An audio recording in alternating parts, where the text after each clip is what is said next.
Hi guys! Lumabas muna tayo ng eskwelahan ngayon kasi pupunta ako sa my city office. Kasi kailangan kong mag-update ng ating address.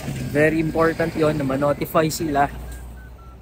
Kasi nga, di ba, doon isisend sa ating address yung mga important na mga documents and mga information. The good thing is that napakalapit lang nitong City Hall sa aking workplace. 5 minuto lang. Doon din kasi ako bumababa, doon din yung bus stop. Sobrang linis at sobrang ganda talaga dito sa Japan. Kahit saan ka pumunta, halos wala kang kalat na makikita. Napakaaliwalas. Sinabayan pa ng napakagandang panahon ngayon. Ayan nga guys, nandito ako ngayon sa Edogawa Kuyakusho. Nandito ako sa City Hall.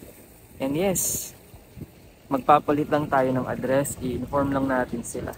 Kita nyo naman, napakaganda ng City Hall nila. Diba? Please stay.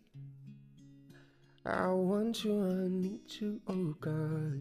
Don't take these beautiful things that I've got. Please stay. I want you, I need you, oh God. Don't take these beautiful things that I've got. Press off na natin ito kasi syempre bawal siguro sa loob, no? Just straight this way? Okay.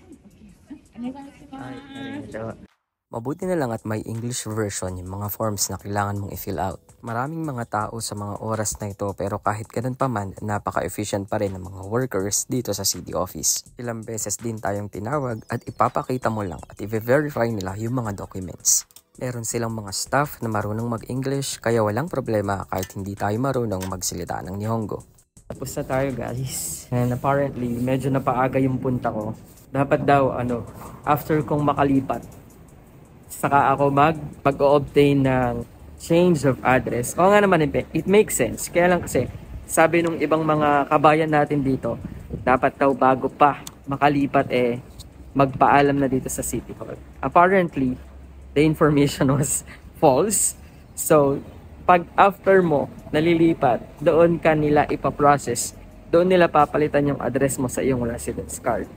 Or, on the day nalilipat ka. Ang naging lakad lang natin ngayon is that matanong ko kung ano yung mga documents na kailangan kong dalhin at kung kailan ako pwedeng bumalik. So, babalik na tayo ng school. Magla-lunch na tayo and trabaho ulit.